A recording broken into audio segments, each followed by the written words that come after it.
فلا هادي له أشهد أن لا إله إلا الله وحده لا شريك له وأشهد أن محمدا عبده ورسوله صلى الله على نبينا محمد وعلى آله وأصحابه ومن تبعهم بإحسان إلى يوم الدين أما بعد. Al-ikhwan wal akhwat rahimani wa rahimakumullah. Alhamdulillah kembali di malam hari ini kita mengkaji kitab Matan Abi Syuja fil Fiqh Syafi'i. Fikih praktis dalam madhab Syafi'i. Dan di pertemuan pekan yang lalu alhamdulillah kita sudah masuk di pembahasan Kitabus Shalah, kitab tentang solat. Dan atas nikmat dari Allah Subhanahu wa taala kita sudah selesaikan waktu-waktu solat serta pembahasan solat yang diwajibkan oleh Allah Subhanahu wa taala kepada kita. Di malam hari ini kita lanjutkan lagi dengan pembahasan berikutnya. Kata beliau rahimahullah, faslun, pasal wasyaraitu wujubis sholati salah satu asya'a. Yaitu setelah beliau menjelaskan pembahasan solat-solat yang diwajibkan beserta waktunya, maka beliau melanjutkan dengan pembahasan yang kedua. Syarat wajibnya itu sholat 5 waktu.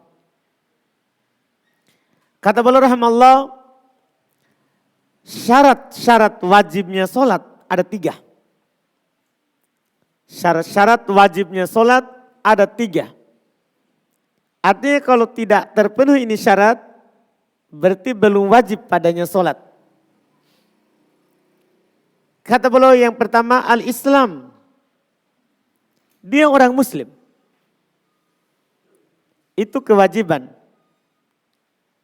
Yang pertama baru diwajibkan baginya sholat. Artinya sholat ini tidak wajib kepada orang kafir selama dia kafir atau saat dia kafir. Ketika dia mengucapkan 2 kalimat syahadat, langsung wajib sholat. Yang kedua wal bulug, dan balik, telah masuk usia balik. Yaitu dengan tanda yang disebutkan oleh para ulama kita. Ada tanda yang berserikat untuk laki-laki dan perempuan, itu tanda balik, dan ada tanda khusus untuk perempuan. Tanda yang berserikat untuk laki-laki dan perempuan adalah mimpi basah,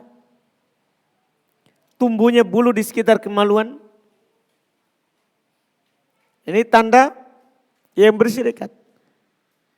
Tanda khusus untuk perempuan, keluarnya darah haid. Keluarnya darah haid. Ini yang disebutkan. Adapun umur, ya beda-beda. Kadang ada orang 8 tahun sudah balik, 9 tahun sudah balik. Ada juga orang 10 tahun sudah balik. Keumuman orang balik kalau 15 tahun. Ini masalah umur ini berbeda-beda setiap orang. Karena dilihat dari dia mimpi basah atau haid kalau perempuan. Yang jelas dia sudah balik. Artinya sholat itu tidak wajib bagi orang yang belum masuk dalam usia balik. Iya. Ketika ada dalil yang mengatakan, misalnya dari hadis Nabi SAW, muru auladakum bis salati wahum bisab'in wadribuhum wahum bi ashrin. Perintahkan anak-anak kalian untuk sholat dalam keadaan dia sudah berumur 7 tahun dan dipukul kalau sudah berumur 10 tahun kalau tidak mau sholat. Ini bukan berarti sudah wajib baginya sholat. Ini kata para ulama mimbabi ta'lim.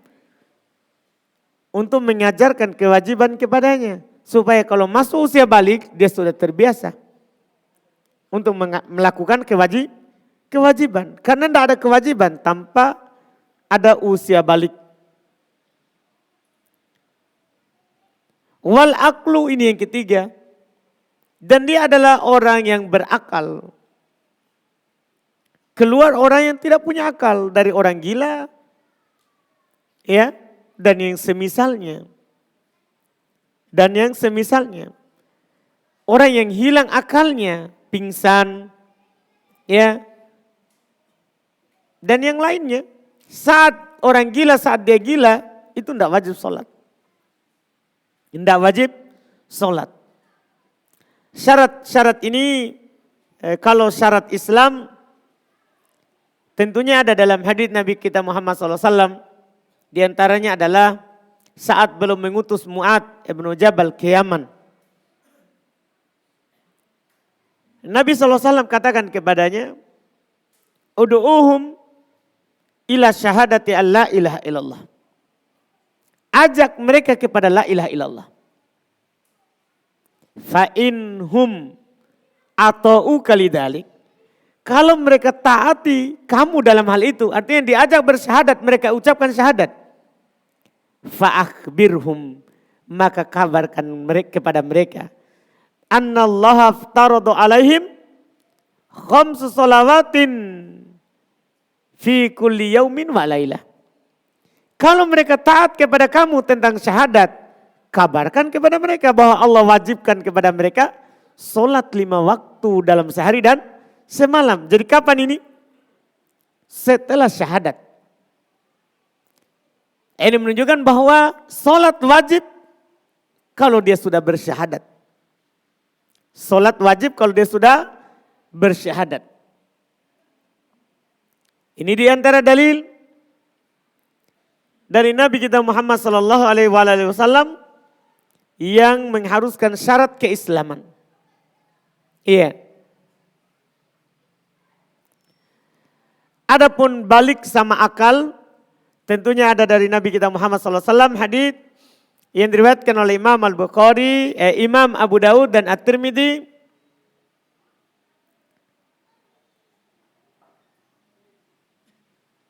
Yang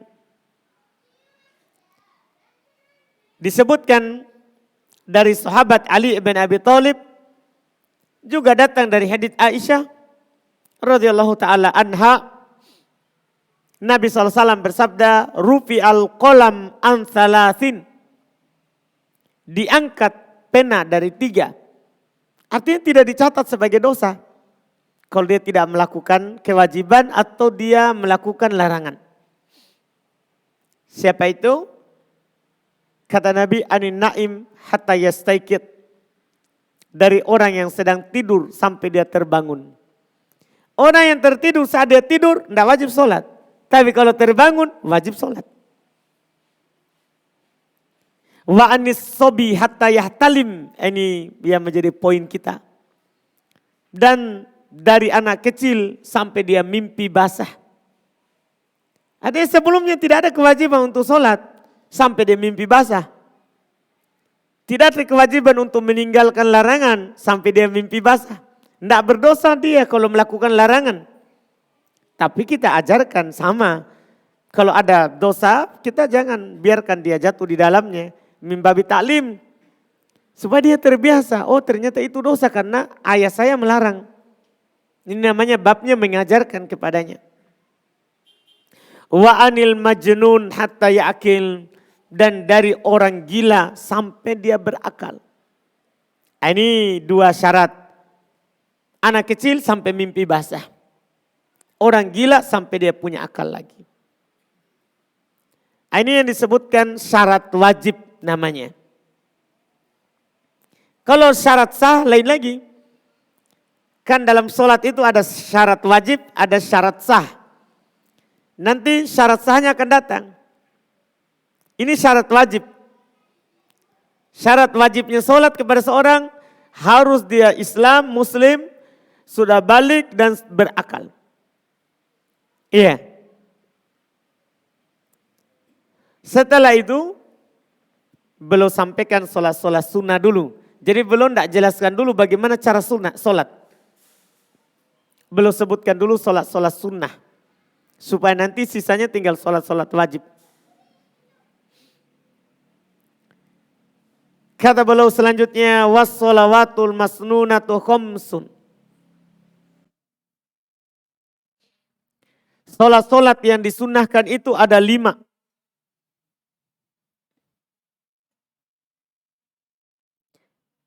Sholat sunnah itu ada 5. Apa saja beliau akan sebutkan. 5 itu. Dan 5 ini penggolongannya ya, bukan jumlah sholatnya. Ini penggolongan dari sholat sunnah itu ada 5 golongan. Ya. Pertama al-idan. 2 id. Ya. 2 id. Ini di atas pendapat mayoritas. Apa yang dikatakan oleh penulis ini pendapat Syafi'iyah dan juga mayoritas ulama. Karena di sana ada sebagian ulama berpendapat bahwa sholat id itu wajib. Sholat id itu adalah wajib. Tapi apa yang beliau katakan ini, itulah yang kuatnya. Karena pernah ada seorang Arabi datang kepada Nabi kita Muhammad SAW bertanya, apa saja sholat yang diwajibkan untuknya. Nabi katakan kepadanya, as-sholawatul khams. Sholat 5 waktu, itu yang wajib kepadanya. Dia bertanya lagi, apakah ada yang lain dari sholat yang wajib bagi saya? Kata Nabi SAW, la illa anta tawwa'a. Tidak, kecuali kamu mau melakukan sunnah. Jadi selain 5 itu berarti adalah sholat apa? Sunnah. Itu tentunya pendapat yang kuat. Karena hadits ini, orang ini datang bertanya apa yang diwajibkan. Nabi kasih tahu yang wajib. Dia bertanya lagi apakah ada selainnya. Nabi bilang tidak kecuali kamu mau melakukan yang sunnah. Ini insya Allah yang kuat. Dan sholat id ini adalah salah satu sholat sunnah. Salah satu dari ini 2. Kita katakan 2 dari sholat yang hukumnya sunnah. Yang disunnahkan berjamaah. Karena sholat sunnah itu terbagi 2. Dilihat dari cara melakukannya. Cara melaksanakannya. Ada yang dilakukan secara berjamaah. Dan ada yang disunnahkan dilakukan secara bersendiri. Ini sholat idain. Sholat idul adha. Demikian pula idul fitri.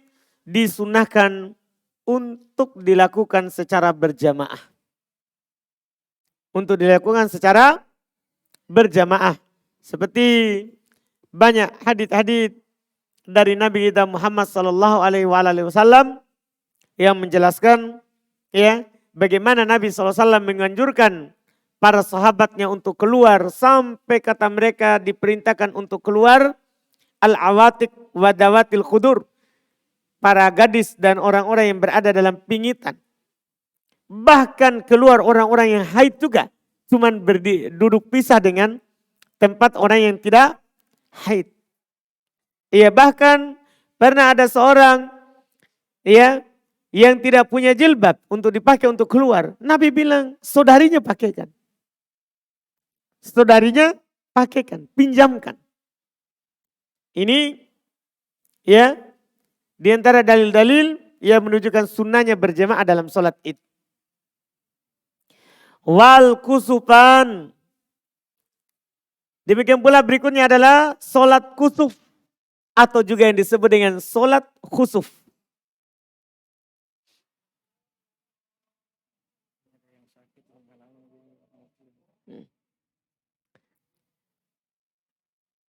Ini jadi berikutnya al-kusuf.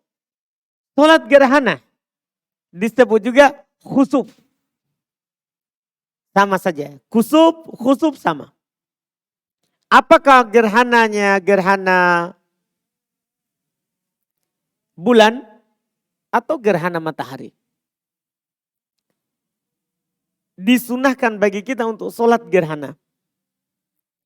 Ya, adapun cara sholatnya nanti akan dibahas ulang ini caranya. Ini di penyebutan dulu, inilah sholat-sholat sunnah. Adapun cara kaifiat pelaksanaannya akan diulangi. Insya Allah. Karena Syekh Abu Syuja, Al-Imam Al-Qadhi Abu Syuja rahimahullah, beliau lebih memperbanyak fasal. Jadi beliau tidak sebutkan langsung sekaligus tentang sholat itu. Bukan. Beliau sebutkan pisah-pisah. Beliau pisahkan mana yang sunnah-sunnahnya, mana yang wajib, mana yang rukun, mana yang syarat. Dari situ nanti tergabung dalam satu ya kaifiat atau cara pelaksanaan. Dua sholat kusuf, sholat gerhana matahari ataupun gerhana apa? Bulan. Dua sholat ini juga disunahkan untuk berjamaah. Ketika gerhana, sebagaimana nanti akan dibahas dalam masalah adzan, disunahkan untuk mengumandangkan panggilan as-sholatu jami'ah. Salat berjamaah. Ya, bukan adzan. Tidak ada adzan, tidak ada iqamat, sebagaimana nanti kita akan bahas. Ya, disunahkan untuk mengatakan as-sholatu jami'ah. Salat berjamaah. Ya. Ini juga dianjurkan untuk berjamaah dan hukumnya sunnah. Apa dalilnya? Sama tadi. Hadits yang kami sebutkan di awal. Seorang bertanya kepada Nabi, apa yang wajib bagiku? Nabi hanya menjawab sholat 5 waktu. Apakah ada selain itu? Nabi bilang tidak. Kecuali kamu mau melakukan apa? Sunnah. Wal istisqa. Berikutnya adalah sholat meminta suqya, meminta hujan. Nah, ini hukumnya juga sunnah. Nabi kita Muhammad SAW pernah melakukannya. Dan disunahkan juga berjamaah. Sholat istisqa disunahkan juga untuk dilakukan secara berjamaah. Disunahkan juga untuk dilakukan secara berjamaah. Dan nanti bentuknya ada dua ya. Selain hari Jumat dan di hari Jumat. Kalau pada hari Jumat, datang contoh dari Nabi kita Muhammad SAW, beliau tidak sholat, hanya berdoa minta hujan. Sebagaimana dalam hadits riwayat Imam Al-Bukhari dan Imam Muslim. Datang seorang masuk di Baitul Qadha, ke arah Baitul Qadha, berkata kepada Rasulullah, ya Rasulullah, harta-harta sudah hancur, jalan-jalan sudah putus, ya banyak jiwa yang kelaparan, berdoalah kepada Allah supaya menurunkan kepada kami hujan. Maka Nabi berdoa meminta hujan dan tidak sholat istisqa. Ini kalau pada hari Jumat. Bisa cukup dengan berdoa saja. Adapun selain di hari Jumat disunahkan untuk sholat istisqa. Sholat 2 rakaat dan berdoa. Ada nanti sunnah-sunnahnya lagi yang lain. Seperti membalik rida. Tapi nanti kita akan bahas. Ini hanya penyebutan lagi sekali lagi. Ini baru penyebutan jenisnya dulu. Jenisnya dulu. Ini kata beliau. Terus di antara sholat-sholat sunnah adalah kata beliau was-sunanut tabi'atul lil faraid. Masya Allah. Di antara sholat-sholat sunnah juga adalah ya sholat-sholat sunnah yang ikut dengan sholat wajib. Sholat-sholat sunnah yang ikut dengan sholat wajib. Apakah sebelum atau setelah? Yang sebelum disebut dengan sholat qobliyah, setelah disebut dengan sholat apa? Ba'diyah. Dan beliau akan sebutkan jenisnya. Apa saja itu? Ya. Kata beliau, 17 rakaatan. Kalau di jumlah seluruhnya ada 17 rakaat. Dari 17 ini ada yang rawatib, ada yang tidak. Jadi tidak semuanya rawatib.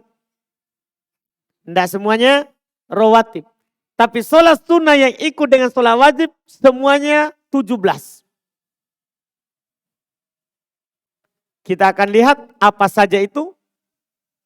Kata beliau, rok'ata al-fajri.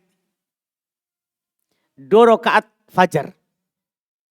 Dinamakan 2 rakaat fajar karena dia ikut dengan sholat subuh. Setelah adzan sebelum sholat fajar. Ini 2 rakaat pertama yang disebut dengan sholat rawatib. Yang dinamakan sholat rawatib itu ciri-cirinya adalah yang disebutkan dalam hadits Ibnu Umar, riwayat Imam Al-Bukhari dan Imam Muslim, demikian pula nanti ditambah dengan hadits Aisyah radhiyallahu taala anha. Ya. Riwayat juga Imam Al-Bukhari.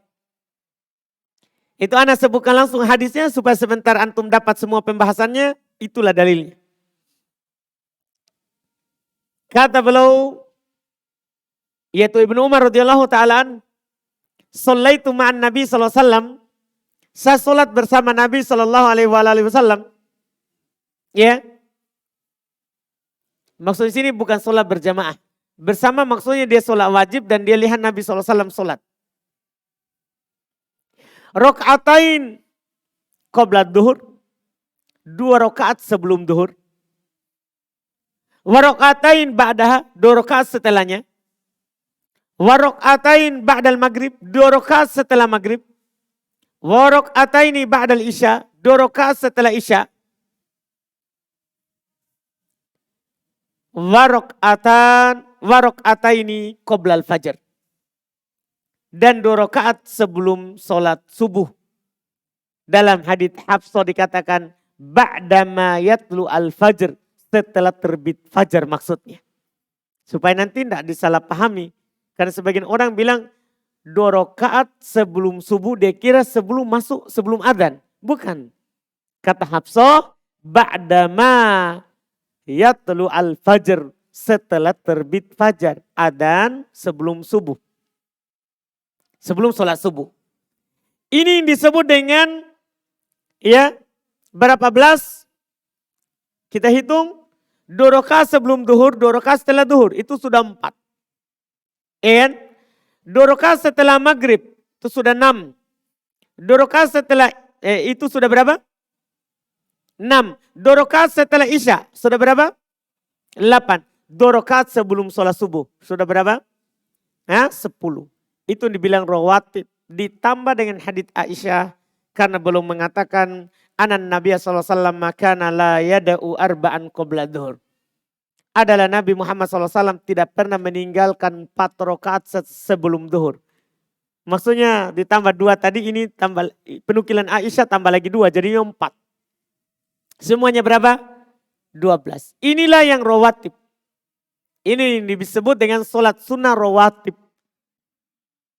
Sholat sunnah rawatib. Selain itu disebut dengan sholat sunnah mutlak. Yang biasa dilakukan oleh Nabi SAW atau dianjurkan oleh Nabi SAW tapi tidak rutin. Tapi tidak apa? Rutin. Tadi itu yang rutin. Nabi SAW tidak meninggalkannya. Saat beliau tidak safar. Adapun kalau safar yang belum tidak tinggalkan adalah 2 rakaat sebelum subuh. Iya. Jadi kata beliau kita kembali ke apa yang diucapkan oleh Imam Al-Qadhi Abu Syuja. Ya. Rakaat al-fajr tadi sudah hadisnya. Bahkan 2 rakaat sebelum subuh ini punya keutamaan tidak samar bagi kita ya. Nabi SAW bersabda, rakaat al-fajri khairun minad dunya wa ma fiha. 2 rakaat sebelum sholat subuh itu lebih baik daripada dunia dan seisinya. Ini dia punya keutamaan. Wa arba'un qabla duhur. 4 sebelum duhur. Tadi sudah dalilnya. Hadits Aisyah riwayat Imam Al-Bukhari. Wa raka'atan ba'daha. 2 rakaat setelahnya. 2 rakaat setelahnya. Setelah duhur. Wa arba' sudah tadi kita sebutkan juga hadisnya. Hadis Ibnu Umar 2 setelah duhur. Wa arba'un qabla asr, 4 rakaat sebelum asar. Nah, ini tadi yang ada dalam rawatib yang biasa Nabi lakukan. Ya. Apa dalilnya 4 rakaat sebelum asar? Yaitu hadis yang diriwayatkan oleh Imam At-Tirmidzi, disahihkan oleh Ibnu Hibban, ya, rahimahullahu taala, dari Ali bin Abi Thalib radhiyallahu taala. Kata beliau, anan Nabiya sallallahu alaihi wasallam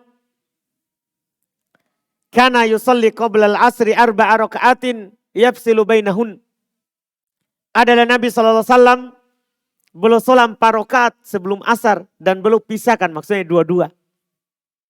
Dua-dua, 2 rakaat salam, 2 rakaat salam. Dan ada keutamaannya. Ya. Diriwayatkan dari Nabi sallallahu alaihi wasallam, rahimallahu mra'an shalla qabla al-asri 4. Allah Subhanahu wa taala akan merahmati seorang yang salat sebelum asar 4 rakaat. Yang salat sebelum asar 4 rakaat. Ini sebelum asar. Kemudian berikutnya warokatani badal maghrib. 2 rakaat setelah maghrib. Dalilnya tadi hadits Ibnu Umar riwayat Imam Al-Bukhari dan Imam Muslim. Wa salatun ba'dal isya. Ini perhatikan baik-baik pembahasan ini. 3 setelah isya. Wa yutir biwahidatin minhunna. Dan dia witir dengan 1. Itu kenapa jadi 3? Jadi 2 itu 2. Salat ba'diyah setelah isya kan 2 rakaat. Setelah itu kita dianjurkan untuk witir sebelum tidur. Nah, witir itu kan 3 rakaat. Boleh 2-1. Jadi untuk 2 rakaat setelah isya langsung diniatkan dengan witir. Setelah itu salam, bangun lagi, lakukan berapa rakaat? 1. Kita sudah aman dari witir. Iya. Makanya jadinya 3 setelah isya dia witir dengan 1. Dia witir dengan 1. Ini Masya Allah, tentunya dalilnya sangat banyak. Kalau 2 rakaat sebelum isya, setelah isya, hadis tadi Ibnu Umar 2 rakaatnya. Adapun witirnya dari mana diambil? Ada hadis Abu Hurairah. Demikian pula datang dari sahabat yang lain. Kata Nabi SAW, kata Abu Hurairah, Ausoni qalili bisalas. Rasulullah kekasihku mewasiatkan kepadaku dengan 3 perkara. Ya, 3 perkara.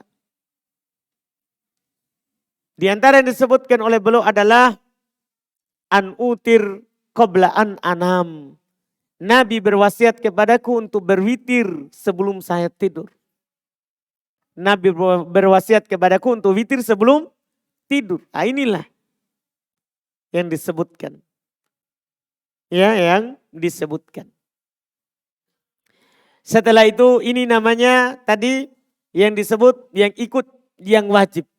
Kemudian beliau katakan wasalatu nawafil muakkadat. Dan ada 3 sholat sunnah yang sangat dianjurkan. Ya, yang disebut dalam istilah fikih sunnah muakkadah. Sunnah yang sangat dikuatkan, sangat dianjurkan. Qorib minal wujub. Hampir wajib, tapi tidak wajib. Tapi sunnah yang sangat dianjurkan. Apa itu? Beliau katakan 1, sholatul laili. Sholat malam. Ini sangat dianjurkan. Sholat malam. Dianjurkan dalam Al-Quran dengan lafaz perintah. Tapi diikutkan dengan sebagai sunnah. Allah berfirman, wa minal laili fatahajjada bihi nafilatan lak. Dan pada sebagian malam bertahajudlah sebagai tambahan untuk. Juga Allah Subhanahu wa taala memuji orang-orang yang bangun sholat malam Kata Allah, kanu qalilan minal laili ma yahja'un. Mereka sedikit tidur di malam hari. Mereka sedikit tidur di malam hari. Juga Nabi SAW katakan, alaikum biqiyamil lail. Fa innahu da'abus solihin qablakum wa kurbatun lakum ila rabbikum. Hendaklah kalian untuk selalu sholat malam. Sesungguhnya itu adalah kebiasaan orang-orang soleh sebelum kalian. Dan itu adalah sebagai kurbah, sebagai penghambaan kalian kepada Rabb kalian. Ini kata Nabi kita Muhammad sallallahu alaihi wa ala alihi wasallam.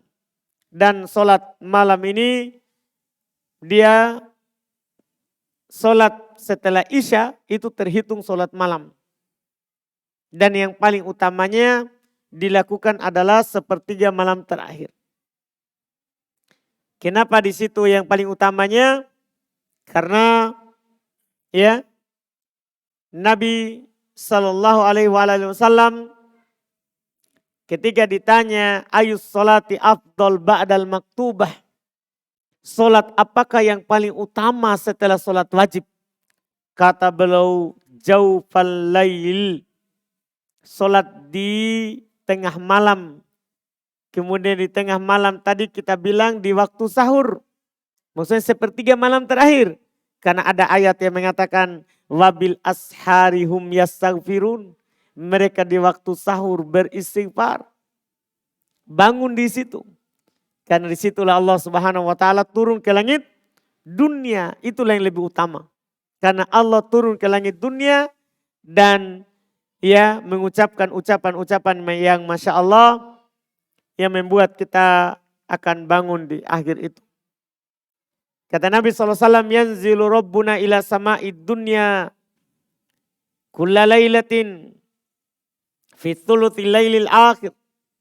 Rob kita turun ke langit dunia setiap malam di sepertiga malam terakhir. Wa qala dan berkata man yad'uni astajib lah. Siapa yang berdoa kepadaku maka saya akan kabulkan. Wa may yastaghfiruni aghfirullah. Siapa yang meminta ampun kepadaku saya akan mengampuninya. Ya, wa man yas'aluni u'tiyah.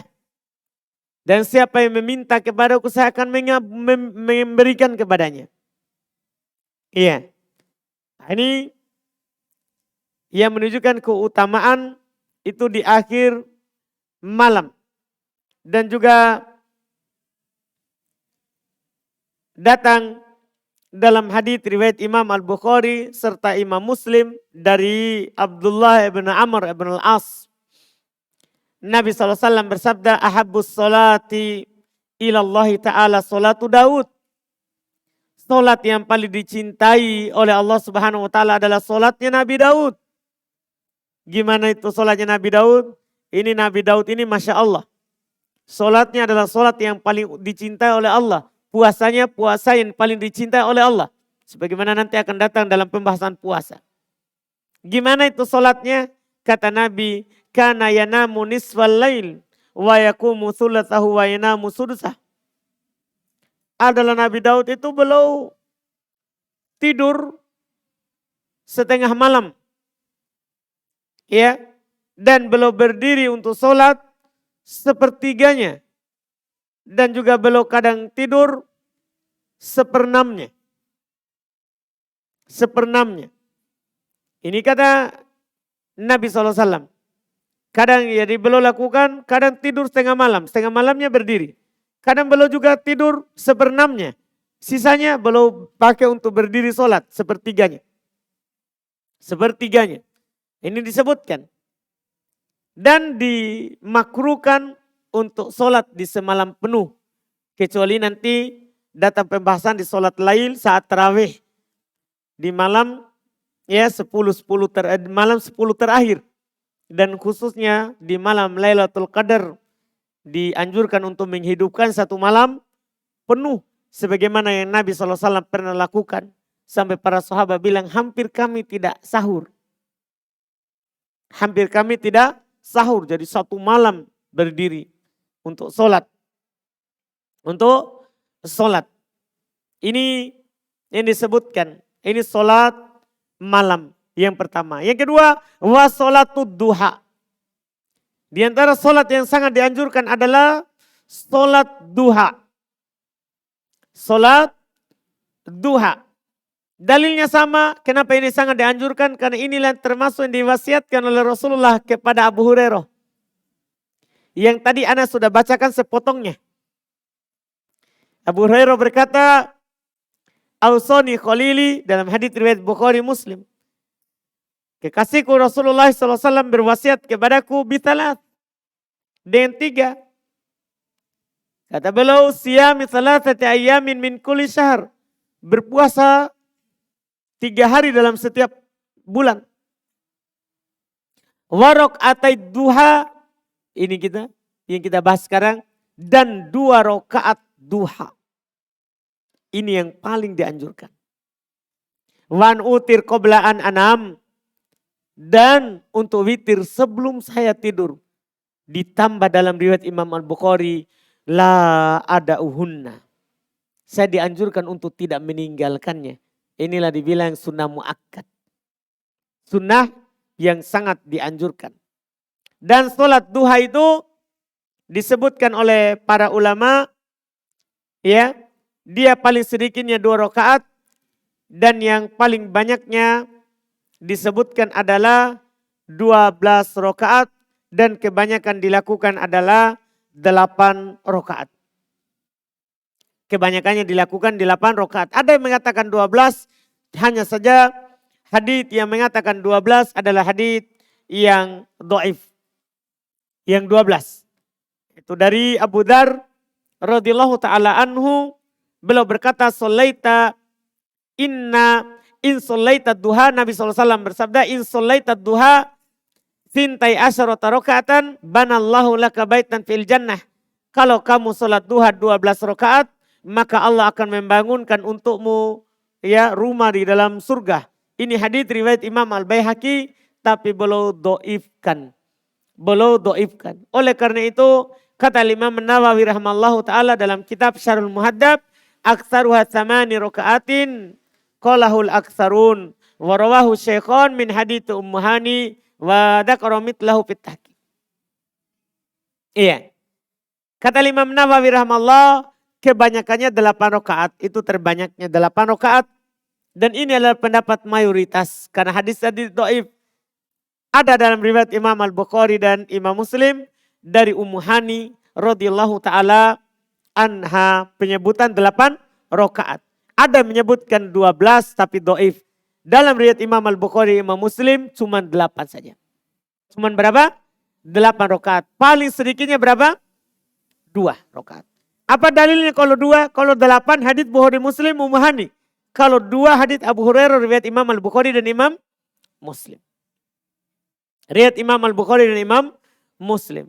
Dan waktu daripada sholat duha itu ada awal dan ada akhir. Awal waktunya adalah ketika isyraq. Syuruk. Ketika matahari sudah naik di atas permukaan laut 1 tombak. Itu disebut dengan waktu apa? Isyraq. Itu awal waktunya. Awal waktunya. Ya. Adapun waktu yang utamanya disebutkan oleh para ulama berdasarkan hadits Nabi kita Muhammad sallallahu alaihi wasallam, hina yarmudul fisal, ketika hewan-hewan yang tidur di tanah itu bangun. Itu maksudnya kalau sudah panas matahari. Sudah panas matahari. Dan akhir waktunya sebelum matahari pas ada di atas kepala kita. Karena kapan matahari sudah ada di atas kepala kita, tidak ada bayangan, itu waktu terlarang. Untuk sholat sunnah. Itu adalah waktu terlarang untuk sholat sunnah. Dan setelah matahari melenceng sedikit ke arah barat, ya, matahari bayangan sudah mulai sedikit ke timur, itu kan sudah masuk waktu apa? Zuhur. Sudah masuk waktu zuhur. Ini adalah yang disebut dengan waktu dari sholat duha. Kemudian berikutnya solat ketiga yang solat sunnah tapi sangat dianjurkan. Kata beliau wa solatut tarawih. Dan solat tarawih. Iya. Akan sunnahnya solat tarawih ini itu disepakati oleh para ulama. Disepakati oleh para ulama. Bahkan ada keutamaannya. Bagi orang yang ikhlas dan harap pahala dari Allah. Nabi SAW bersabda dalam hadits yang diriwayatkan oleh Imam Al-Bukhari dan Imam Muslim dari Abu Hurairah radhiyallahu taala anhu, man qoma Ramadan imanan wahtisaba ghufira lahu ma taqaddama min dambihi. Siapa yang berdiri solat di bulan Ramadan karena keimanan dan mengharap pahala, maka akan diampuni untuknya apa yang telah berlalu dari dosa-dosanya. Keutamaannya. Dan dilakukan sunnahnya dua-dua. Karena sholat tarawih termasuk sholat malam. Nabi SAW bersabda dalam hadits Aisyah radhiyallahu taala anha, sholatul laili matna. Sholat malam itu dua-dua. Kalau dikhawatirkan masuk waktu subuh, karena sholat tarawih ini boleh awal malam, boleh akhir malam. Boleh awal malam, boleh akhir malam. Dan kalau kita akhirkan di akhir malam, sholat ini dua-dua. Kalau khawatir masuk waktu subuh, maka langsung witir dengan 1 rakaat. Witir dengan 1 rakaat. Dinukil dari Nabi SAW, sholat tarawih adalah 11 rakaat dengan witir. Paling banyaknya yang beliau lakukan adalah 13 rakaat dengan witir beserta 2 rakaat ringan di awal. Karena Nabi sebelum sholat tarawih karena sholat belum panjang, jadi beliau rakaat ringan dulu di awal. Salam, ya setelah itu baru rakaat panjang. Dengan witir jadinya 13. Itu yang dilakukan oleh Nabi SAW. Kemudian di masanya Umar ibn Khattab radhiyallahu taala anhu, ya di masanya Umar ibn Khattab radhiyallahu taala anhu, beliau lakukan ya 20 rakaat dengan 1 kali witir, yaitu 1 rakaat witir jadinya semuanya berapa? 21. Dan para sahabat tidak ada mengingkari apa yang dilakukan oleh Umar, maka itu adalah juga sunnah. Artinya tidak bid'ah. Tidak bid'ah. Karena kalau kita bid'ahkan berarti kita bid'ahkan Umar ibn Khattab radhiyallahu taala anhu. Tapi siapa yang mau terbatas saja apa yang dilakukan oleh Nabi sallallahu alaihi wasallam, maka itu tidak apa-apa. Tapi kalau ada orang yang melakukan 21 atau 23 dengan 2 rakaat ringan, juga tidak ada masalah. Karena apa yang dilakukan oleh Umar juga ada dalilnya. Kan Nabi cuma mengatakan apa? Sholatul laili matna. Sholat malam itu 2-2. Artinya yang penting 2-2. Paham kan? Baru ditutup dengan apa? Witir. Jadi Umar tidak melakukan bid'ah. Boleh lakukan itu berdasarkan ada lafaz dari Nabi SAW. Hanya saja Nabi sendiri belum sholat 11 paling seringnya. Cuma kadang belum lakukan berapa? 13. Dan sholat tarawih ini adalah sholat malam. Karena dilakukan di malam hari. Juga sholat tarawih inilah dibilang sholat tahajud. Karena kalau dilakukan akhir malam. Cuman kenapa dinamakan secara khusus dengan sholat tarawih? Karena mereka selalu beristirahat setelah salam. Kadang setelah 1 kali 2 rakaat salam istirahat. Kadang juga 4 rakaat ya 2-2 baru istirahat. Itu dibilang disebut dengan sholat tarawih. Karena ada rawahannya. Ada istirahatnya. Ada istirahatnya. Ini disebutkan 3 sholat sunnah yang sangat dianjurkan. 3 sholat sunnah yang sangat dianjurkan. Alhamdulillah. Kemudian setelahnya beliau akan sebutkan syarat sholat sebelum masuk. Syarat sahnya. Kan tadi syarat wajib. Kemudian di antara itu beliau sampaikan dulu sholat-sholat sunnah. Sholat-sholat sunnah. Setelahnya beliau akan sebutkan syarat-syarat sahnya sholat. Nah, ini kita akhirkan akan datang insya Allah supaya tidak terputus. Dan kalau kita ambil maka akan lebih panjang. Mungkin kita akhirkan lebih bagus karena ini beliau akan sebutkan nanti banyak hal. Ya, banyak hal. Ada menutup aurat, suci dari hadat, hadap kiblat, ya, dan hal-hal lain yang akan datang penyebutannya insyaallah ta'ala oleh penulis rahmallah. Kita adzan dulu baru masuk di tanya jawab. Baik, alhamdulillah kita masuk di tanya jawab. Ini ada pertanyaan pertama. Bolehkah saya berwudu di dalam kamar mandi dalam keadaan tidak berbusana? Boleh. Tidak ada syarat sahnya wudu harus berpakaian. Tidak ada syarat sah wudu harus berpakaian. Boleh kita, ya, walaupun dalam keadaan telanjang, wallahualam.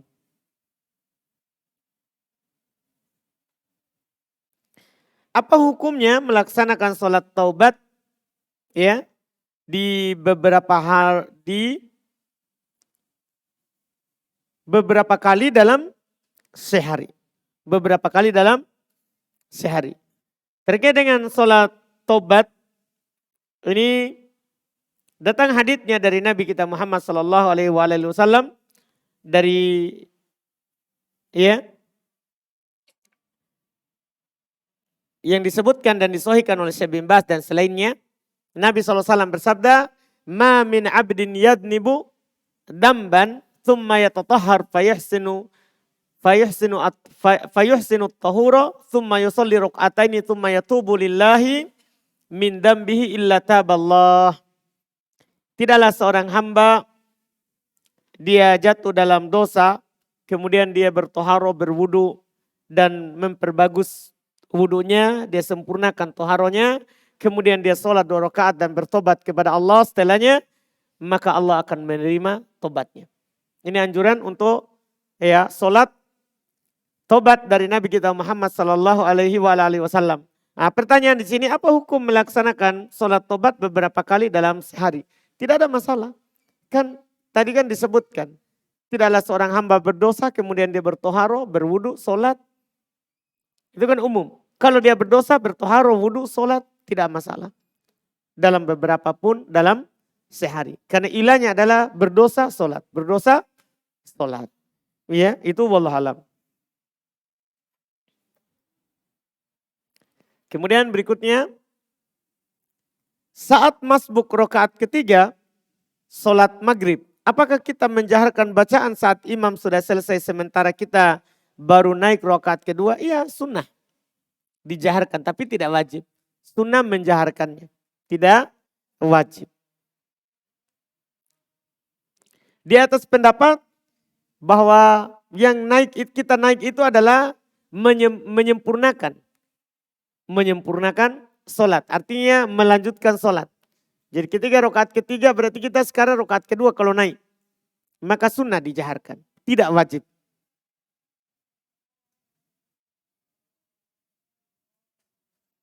Saat sholat malam, apakah dijaharkan atau dikeraskan atau disirkan? Cukup kita sendiri yang mendengar. Tergantung kalau sholatnya sendiri, ya, maka sunnah dia jaharkan, tidak wajib. Tapi kalau sholatnya berjamaah dan dia menjadi imam, ya wajib dia jaharkan. Karena makmum mau mendengarkannya. Itu wallahualam. Apakah boleh sholat malam berjamaah dengan istri? Ya boleh, alhamdulillah, walaupun kata para ulama selain Ramadan tidak boleh kecuali sekali-sekali. Selain Ramadan. Karena Nabi pernah melakukan sholat berjamaah sholat malam itu dinukil sekali dengan Ibnu Abbas. Selain Ramadan. Adapun di Ramadan memang dianjurkan apa untuk berjamaah dan boleh sholat sendiri. Jadi kalau penanya inginkan dengan sholat Ramadan, boleh. Boleh. Karena sholat tarawih boleh sholat sendiri di rumah. Boleh sholat sendiri di rumah. Tapi sunnah apa? Berjamaah. Sunnah berjamaah. Apalagi dikhawatirkan kita tidak semangat kalau sholat sendiri. akan ketiduran kalau sholat sendiri, maka sangat dianjurkan untuk sholat berjamaah. Iya, berjamaah di rumah ketika sholat tarawih boleh dengan istri. Walaupun ada dari Syekh Shalih Al-Fauzan, hafizahullah ta'ala, beliau berkata jamaah dengan istri itu tidak dianggap jamaah. Jamaah dengan istri itu tidak dianggap apa? Jamaah. Iya, ada juga yang seperti itu.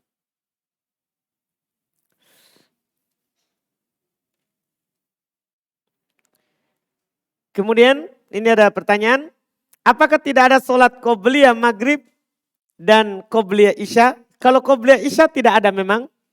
Kalau qobliyah maghrib tadi tidak ada di buku ya. Kenapa tidak ada? Karena memang orang Syafi'iyah tidak berpendapat ada. Iya, tadi sebenarnya anak ingin sebutkan cuman luput.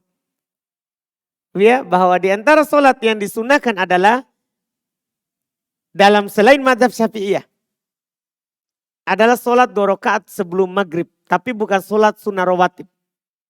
Karena dalam hadits riwayat Imam Al-Bukhari dan Imam Muslim,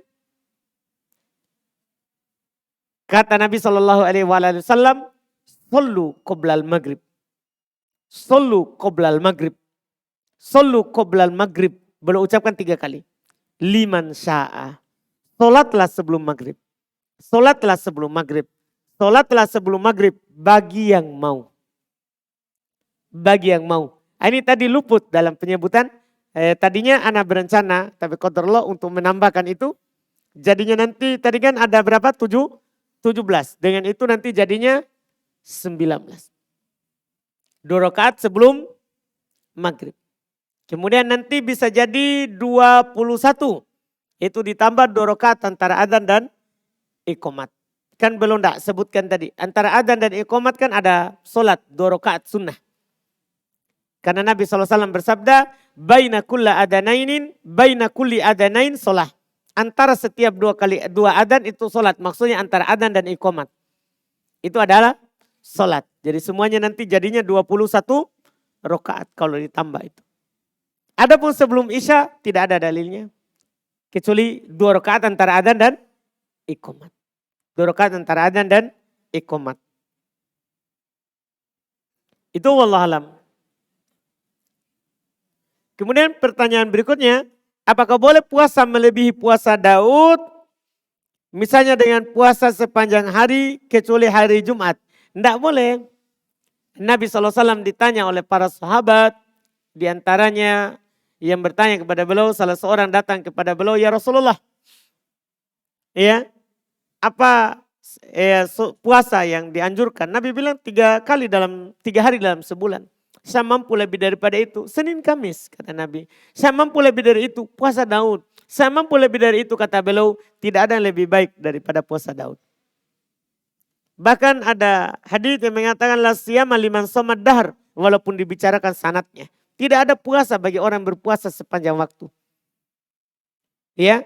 Dan ini juga tentunya yang benarnya. Walaupun hadis ini dhaif. Tapi ada hadis yang lain lebih sahih. Dalam riwayat Imam Al-Bukhari dan Imam Muslim. Ada tentang kisah 3 orang yang datang kepada Rasulullah SAW, kepada istri Nabi. Mereka bertanya kepada bagaimana sholat malamnya Nabi, bagaimana puasanya Nabi, ya, bagaimana Nabi di rumah. Maka istri Nabi SAW menjawab, Nabi sholat malam dan beliau tidur. Nabi berpuasa dan Nabi berbuka. Ya, artinya kadang belum berpuasa, kadang tidak berpuasa. Nabi mendatangi istrinya. Maka 3 orang ini, salah seorang dari mereka bilang, amma ana fa'akumul lail fala anam. Adapun saya akan bangun sholat malam, saya tidak akan tidur. Satunya lagi bilang, amma ana fa'asumud dahar, fa'asumun nahar, wala uftir. Adapun saya akan selalu berpuasa di siang hari, tidak akan pernah berbuka. Selalu berpuasa di siang hari, tidak akan berbuka. Artinya di siangnya selalu, hari ini puasa, besok lagi, besok lusa lagi. Ya, setiap hari. Yang lainnya bilang, amma ana fala atazawwajun nisa. Adapun saya tidak akan menikah.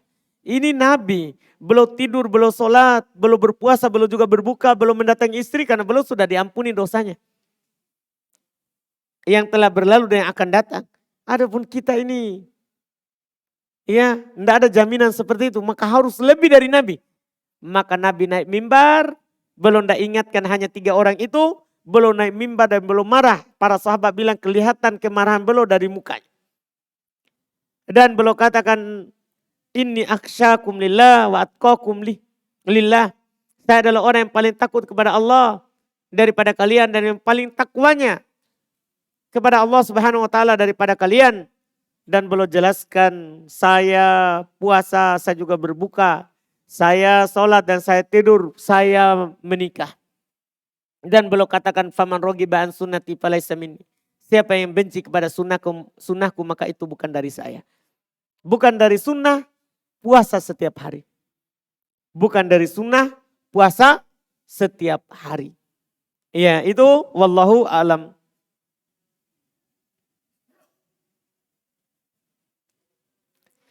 Apakah boleh mengakhirkan sholat isya karena sekalian niat mau sholat lail?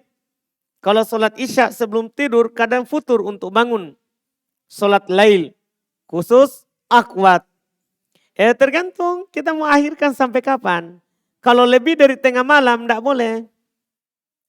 Karena waktu isya itu kan ada 2. Ada waktu pilihan, waktu boleh dan ada waktu darurat. Waktu boleh itu sepertiga malam pertama atau sampai tengah malam. Adapun sudah lebih dari tengah malam itu waktu untuk darurat. Untuk orang yang baru suci dari haid. Untuk orang yang ketiduran. Adapun sengaja sampai diakhirkan sampai lebih dari tengah malam. Tidak boleh, itu salah. Karena Nabi SAW ketika ditanya. Ayus sholati afdal. Ya sholat apakah ayul amali a'adham. Wa ahabbu ilallah, amalan apakah yang paling utama dan lebih dicintai oleh Allah? Beliau bilang as-sholatu fi waktiha, sholat di waktunya. Ya, masalah kita akan terbangun atau tidak, itu kan masalah yang lain. Sholat wajib harus didahulukan. Boleh kita akhirkan sampai tengah malam saja. Melewati itu sudah masuk waktu darurat. Orang-orang yang memiliki udzur wallahualam.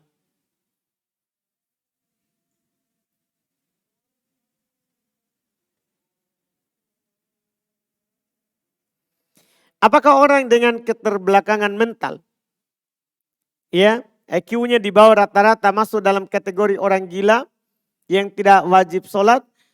Tergantung. Kalau dia tidak paham kitab, tidak paham ajakan Allah Subhanahu wa taala dan Rasulnya masuk. Ya, dia tidak bisa menjawab kita suruh yang lain dia lakukan yang lain. Itu juga masuk dalam orang yang tidak punya akal. Orang yang tidak punya akal. Ya, orang yang tidak punya akal tadi itu orang gila atau orang yang tidak mampu memahami kitab syariat. Yang tidak mampu memahami kitab syariat. Masuk yang ditanyakan wallahualam. Adakah syariat beristighfar sebelum takbiratul ihram? Tidak ada penukilan dari Nabi sallallahu alaihi wasallam bahwa beliau beristighfar sebelum takbiratul ihram. Nabi hanya katakan kepada orang yang salah solatnya, idza kumta ila sholati fasbigil wudu, ya, tsumastaqbilil qiblah fakabbir.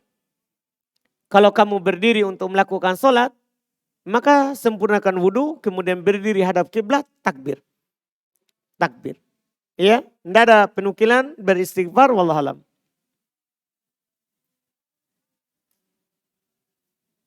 Setelah tahajud, haruskah diikutkan dengan doa-doa? Atau bisakah sholat saja kemudian lanjut tidur? Bisa. Tidak ada anjuran, tidak harus kita berdoa. Tapi ya disunahkan untuk berdoa kalau kita lakukan di akhir malam. Karena di situ Allah katakan, siapa yang berdoa kepadaku saya akan mengabulkannya. Saya akan mengabulkannya. Tapi kalau dibilang apakah harus doa? Tidak. Tidak harus doa. Tapi sunnah kita berdoa. Kan merugi kalau kita tidak doa di waktu itu. Ini kalau sepertiga malam terakhir. Karena Allah yang mengatakan langsung kepada hamba-hambanya, siapa yang berdoa saya akan kabulkan.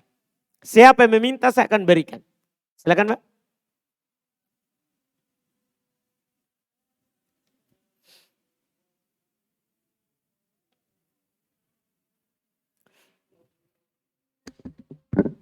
Bismillah. Saya ada 2 pertanyaan Ustadz. Silakan. Pekan lalu kita telah disampaikan bahwa ketika seseorang baik sholatnya, maka semua amalannya itu diterima. Pertanyaan saya, makna kata baik di sini seperti apa? Dan apa kriteria sehingga sholat itu bisa dikatakan baik? Itu yang pertama. Baik. Jadi dikatakan baik itu dalam hadits Nabi Shallallahu Alaihi Wasallam, ya. Beliau katakan adalah ada beberapa hadits Pak ya, supaya kita paham sholat yang baik itu yang bagaimana. Pertama tentunya tidak diragukan harus ikhlas. Karena sholat adalah ibadah. Itu yang pertama, niatnya. Yang kedua kata Nabi SAW, "Shollu kama ra'aitumuni usolli." Sholatlah seperti saya sholat.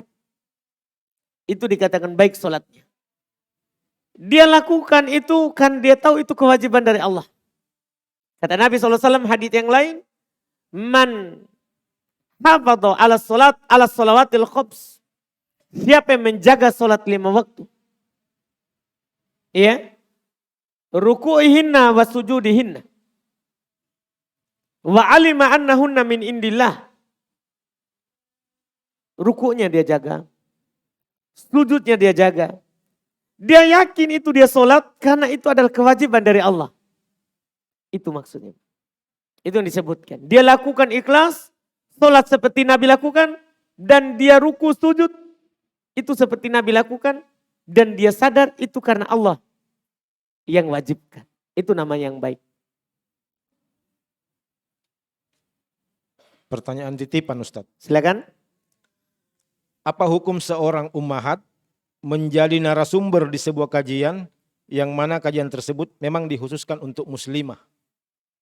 Kalau khusus muslimah tidak ada masalah, alhamdulillah. Tidak ada masalah, alhamdulillah. Yang masalah itu dia narasumber untuk ikhwan. Itu yang masalah. Itu bukan masalah lagi, itu musibah. Itu musibah. Karena almar'atu aurat, perempuan itu aurat. Perempuan itu adalah apa? Aurat. Ketika dia ada di hadapan laki-laki, itu masalah. Ya, itu masalah. Adapun di hadapan muslimah, alhamdulillah kalau dia mampu memang menyampaikan yang benar kepada teman-teman yang lain. Karena akhwat juga sama dengan ikhwan. Setelah dia belajar, dia tahu yang benar, mengangkat kebodohan dalam dirinya dan dia mampu mengangkat kebodohan dari orang lain, alhamdulillah. Itu bagus, alhamdulillah. Kemudian berikutnya ada pertanyaan di sini. Sepertiga malam itu dari jam berapa sampai jam berapa? Ini tidak bisa kita tentukan langsung ya. Karena kadang malam itu mundur, kadang maju. Dia tergantung. Terbenam matahari itu jam berapa? Karena kapan matahari sudah hilang di atas permukaan laut, itulah disebut awal malam langsung. Dan jam berapa terbitnya fajar? Nah, dari situ kita hitung.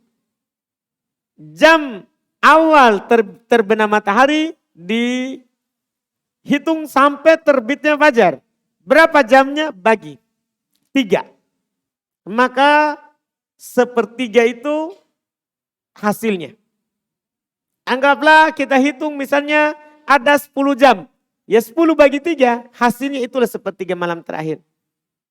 Hasilnya itulah sepertiga malam terakhir. Jadi tidak bisa kita tentukan dari jam sekian sampai jam sekian. Kenapa tidak bisa? Kadang maju, kadang mundur. Itu terbitnya matahari dan terbenamnya matahari. Seperti itu tidak bisa ditentukan waktunya. Iya, karena kadang subuh maju, kadang subuh juga mundur.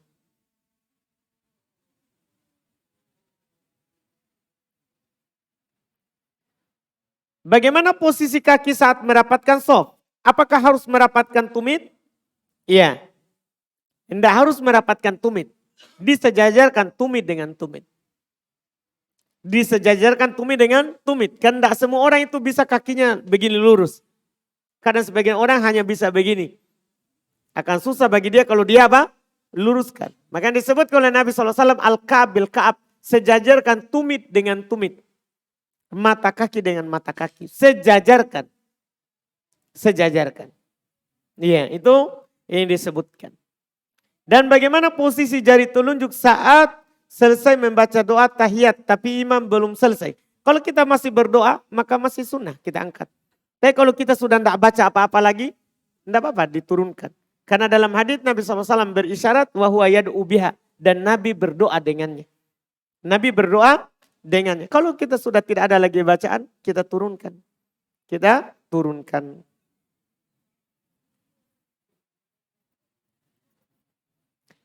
Kemudian berikutnya, bagaimana jika kita tertidur di hari Id dan kita bangun kesiangan qadarullah, apakah kita sholat sendiri ketika terbangun? Ya, ketika terbangun, tidak wajib bagi kita untuk sholat sendiri. Tidak wajib bagi kita sholat sendiri. Kalau kita mau qadha tidak mengapa. Tidak mengapa. Apalagi para ulama menyebutkan bahwa sholat Id itu sunnahnya berjamaah kecuali ada udzur. Nah, kalau kecuali ada udzur tidak bisa dilakukan secara berjamaah boleh sendiri. Tapi kalau tidak ada udzur untuk melakukan berjamaah maka lewat kewajiban kita. Lewat kewajiban kita wallahualam.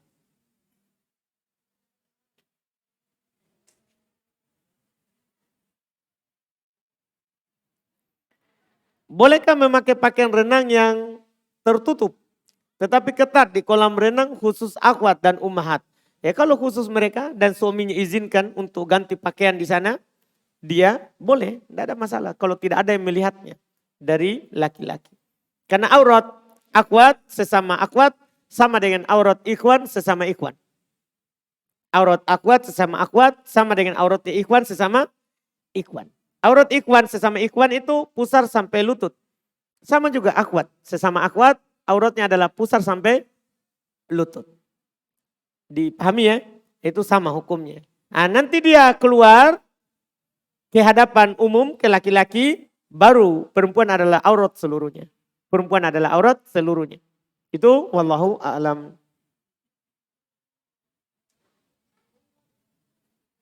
Apakah doa atau zikir setelah sholat duha ini sahih? Allahumma firli wa tubu alayya innaka anta tawwabur rahim. Wallahu a'lam, belum tahu tentang doa yang ditanyakan. Ketika tasyahud disyariatkan untuk kita memberi isyarat dengan telunjuk. Kapan jari telunjuk diturunkan? Kalau sudah selesai. Kalau kita sudah selesai. Karena tadi kami isyaratkan Nabi menunjuk saat bertasyahud. Saat bertasyahud. Kalau sudah selesai tasyahud dan doanya, maka sudah boleh kita menurunkannya. Lanjutannya apakah bersamaan dengan selesai bacaan tasyahud atau tetap mengisyaratkan hingga salam? Kalau kita itu tadi, kalau kita masih berdoa sampai salam, ada bacaan, sudah selesai tasyahud kemudian kita masih berdoa, maka tetap kita tunjuk. Kalau sudah selesai, maka tidak perlu tunggu salam. Kita cukup tunggu imam. Hanya saja ya kita jangan tunggu kosong imamnya.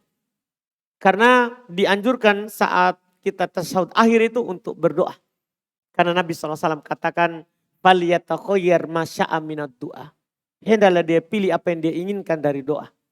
Dianjurkan untuk berdoa. Jadi jangan tunggu imam kosong. Kalau imam belum salam, kita dianjurkan untuk berdoa. Dan selama kita berdoa, maka itu pula kita berisyarat. Berisyarat. Itu wallahualam.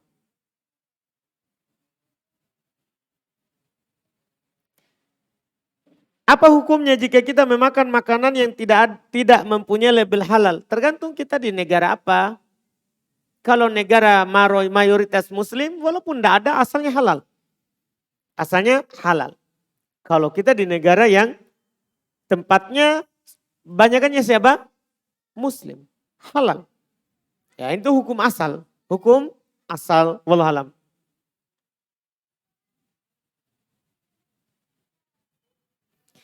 Apa hukumnya apabila kita bersentuhan atau bersalaman dengan sepupu satu kali kita? Ya, kalau sepupu satu kali kan bukan mahram. Kalau tidak ada persusuan, maka hukumnya berdosa. Hukumnya berdosa karena itu bukan mahram kita. Karena itu bukan mahram kita.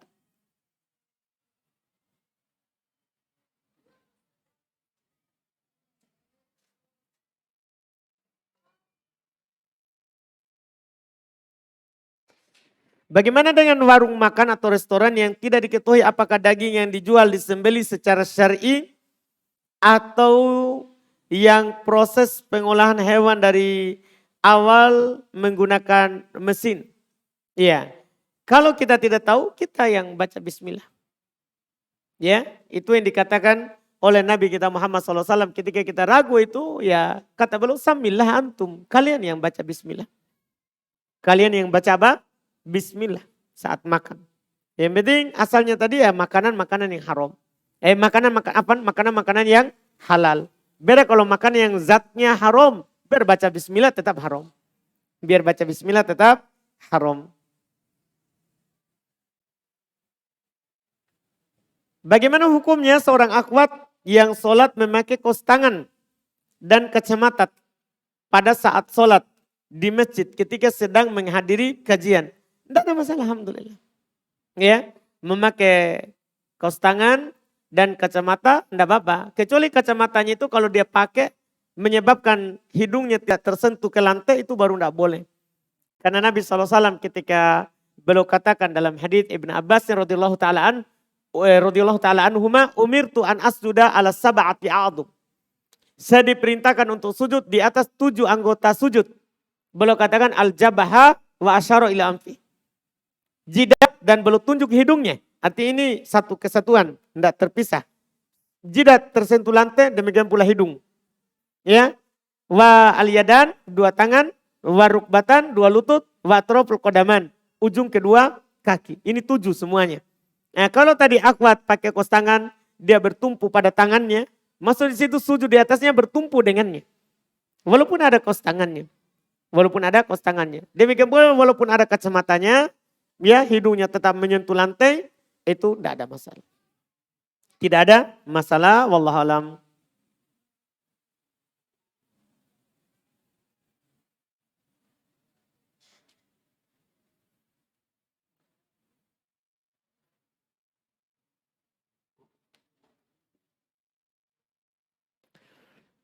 Bolehkah setiap sholat tarawih selalu membaca mushaf dengan maksud melanjutkan bacaan Al-Quran? Boleh, sholat sunnah boleh dengan membaca mushaf.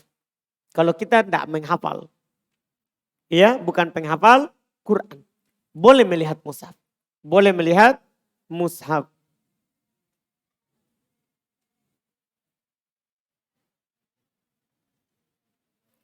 Apakah sah jika sholat witir setelah isya 3 rakaat? 2 rakaat sholat ba'da isya dilanjutkan 3 rakaat witir. Jadi sholat ba'diyah 2 rakaat kemudian dia lagi sholat 3 lagi untuk witir. Sah, tidak ada masalah. Tapi kalau dia gabungkan 2 rakaat pertama dengan ba'diyah isya, kemudian 1, itu juga boleh. Tapi kalau dia pisahkan, dia tidak niatkan gabung, baru dia lakukan lagi 3 setelahnya, sah. Sah, karena Nabi kan sholat witir itu 3. 1, 3, kemudian 5, 7, 9. Nabi melakukan witir seperti itu. Ya, 1 kali salam, 3 1 kali salam, 5 1 kali salam, 7 1 kali salam, 1 kali tasyahud, 1 kali salam langsung. Dan pernah beliau lakukan 9 witir dengan tasyahud di rakaat ke-8. Dan bangkit lagi di rakaat terakhir, tidak salam, salamnya di rakaat terakhir. Itu dinukil dari Nabi kita Muhammad SAW.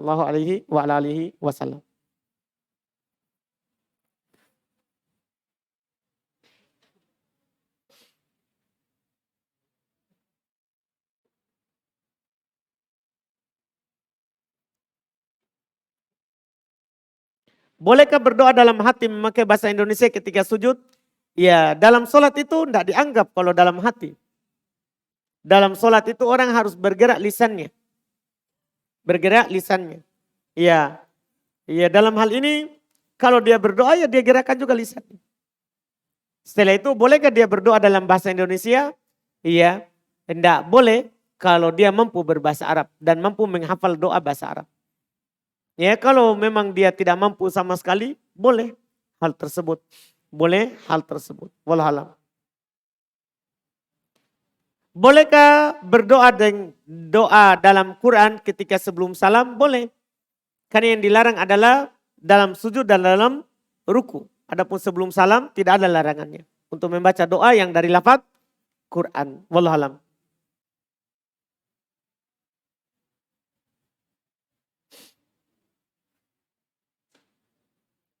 Apakah ada dalil khusus tentang praktek cara wudhu langsung dari Nabi SAW kepada para sahabat?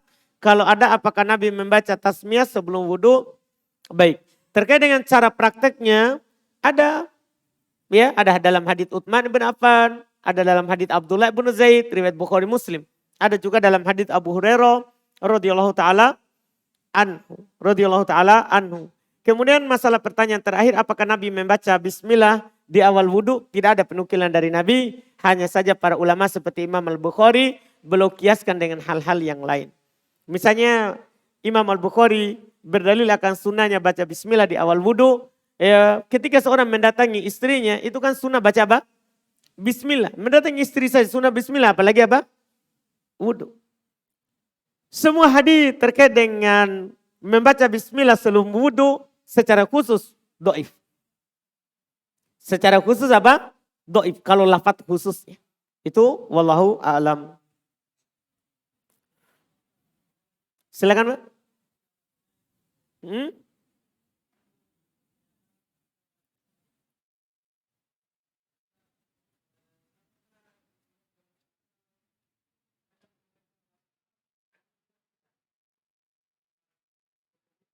Tidak salah.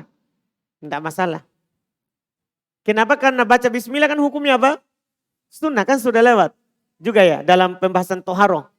Membaca bismillah di awal wudhu itu hukumnya sunnah, Pak. Sunnah wudhu. Bukan kewajiban dalam wudhu, bukan juga rukun. Artinya kalau kita baca dapat pahala sunnah. Kalau tidak baca maka kita tidak dapat pahala sunnah, wudhunya tetap sah. Dan tidak berdosa.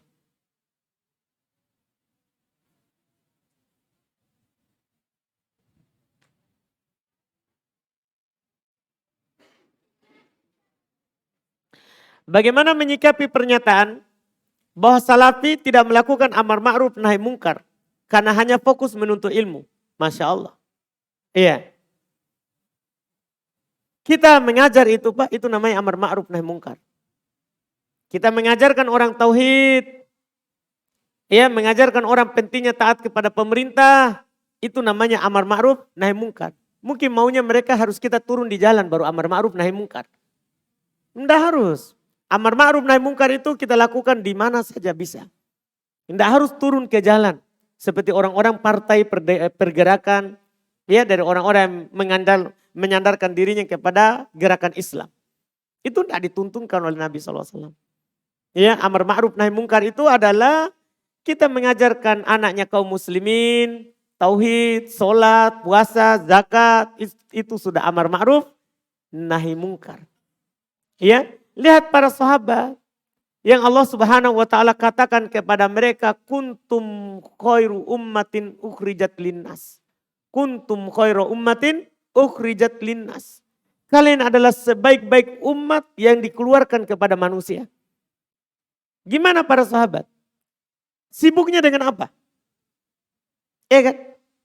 Sibuk belajar kepada Nabi SAW dan mengamalkan apa yang diajarkan oleh Nabi SAW. Itu sudah amar ma'ruf nahi mungkar. Itu sudah amar ma'ruf nahi mungkar. Ini ucapan yang seperti ini itu hal biasa. Hal biasa. Bahkan ada yang lebih kasar daripada itu. Dari ucapan dari Ikhwanul Muslimin kepada ulama-ulama sunnah. Mereka bilang itu mereka hanya sibuk dengan celana dalamnya perempuan. Tahu maksudnya? Sibuk dengan masalah haid, nifas. Bagus daripada kalian. Kan? Sibuk membicarakan aibnya orang. Sedikit-sedikit pemerintah kurang ini, kurang itu. Itu kan tidak bagus untuk kesehatannya. Kalau kita alhamdulillah seputar darah. Itu kemuliaan. Karena itu ilmu. Sibuk dengan belajar itu bagus. Daripada sibuk membicarakan orang. Itu pernyataan tidak perlu ditanggapi.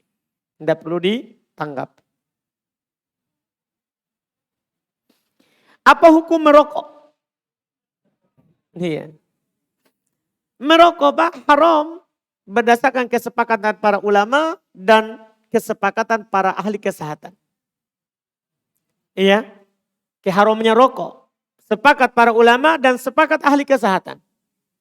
Dan itu tidak diragukan, Pak. Karena dalil pengharaman rokok ini ada di Quran, ada di hadits Nabi SAW, walaupun tidak ada disebut rokok. Dalil Quran yang menyebutkan rokok adalah haram, sangat banyak. Di antaranya misalnya Allah Subhanahu wa taala berfirman, "Wala taqtulu anfusakum." Jangan kalian membunuh diri kalian. Rokok tertulis membunuhmu. Allah bilang jangan bunuh diri kalian. Rokok membinasakan, kalau tidak membunuh membinasakan. Tertulis berbahaya bagi ini, bagi itu, bagi ini. Iya kan? Allah berfirman, "Wala tulqu biaidikum ila tahlukah." Jangan memasukkan diri kalian kepada hal yang membinasakan. Rokok membinasakan. Haram dengan dalil Quran. Haram dalam dalil Quran. Rokok itu membuang-buang harta. Dibakar, iya kan? Baru diisap sudah membahayakan diri, dia bakar hartanya. Dia bakar hartanya. Dan membakar harta itu mubadir. Itu saudaranya setan. Orang merokok itu saudaranya setan. Temannya setan. Karena Allah berfirman apa? Innal mubadirina kan ikhwana syaitin. Orang yang memubadir, buang-buang harta, itu saudaranya setan. Bukan saya yang bilang Pak, jangan sampai marah-marah. Allah yang bilang. Allah yang katakan. Demikian pula dalam hadits Nabi SAW sangat banyak.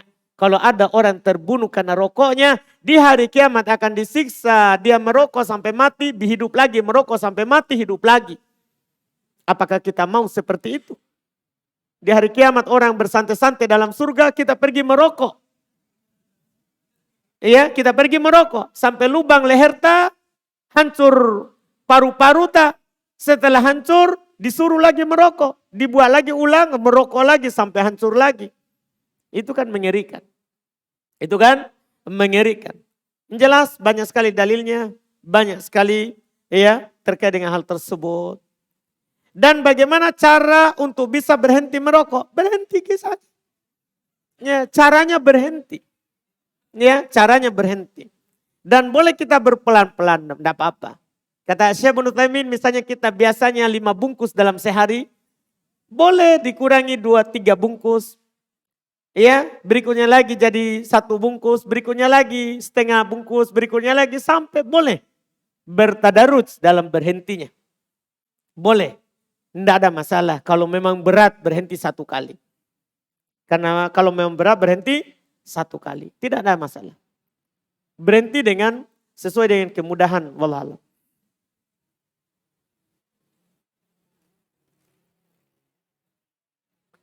Kita satu lagi ya. Ini masih ada sebenarnya beberapa ini pertanyaan, tapi waktunya nanti terlalu panjang karena kita harus lanjut lagi di tempat lain. Baik, ini pertanyaan terakhir tentang sholat sunnah sepertinya. Apakah boleh melakukan sholat sunnah rawatib ba'da isya niatnya digabung dengan witir dan melakukan 2 rakaat kemudian ditambah 1 rakaat?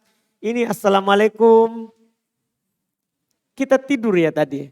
Maksudnya begitu. Saya kasih salam jangan sampai tidur tadi. Iya, ini kan sudah disampaikan tadi. Pembahasan di penulis. Belum sebutkan. Iya kan? Boleh sebutkan di antara sholat sunnah itu adalah 3 rakaat setelah isya. 2 rakaat baru tambah 1 rakaat. Mungkin tadi kita tidur. Iya, baik. Sama nih lanjutannya juga, di mana yang 2 rakaat ini niatnya digabung dengan rawatib dan witir. Sudah tadi disampaikan. Apakah boleh melakukan sholat rawatib dengan 4 rakaat dengan 1 kali salam? Boleh. Boleh. Yang 4 rakaat tadi misalnya 4 rakaat sebelum duhur. Boleh langsung 4. Dengan 1 kali salam. Walaupun para ulama mengatakan lebih utamanya 2-2. Karena dikiaskan dengan sholat malam. Lebih utamanya 2-2 dikiaskan dengan apa? Sholat malam. Tapi siapa yang melakukan 4? Boleh. 1 kali salam. Dibolehkan dengan 1 kali salam. Ini yang bisa kita ambil. Wallahualam, ini mohon maaf masih ada beberapa pertanyaan. Tapi waktu sudah lewat. Kita cukupkan. Subhanakallahumma wa bihamdik. Asyhadu an la ilaha illa anta astaghfiruka wa atubu ilaik. Assalamualaikum warahmatullahi wabarakatuh.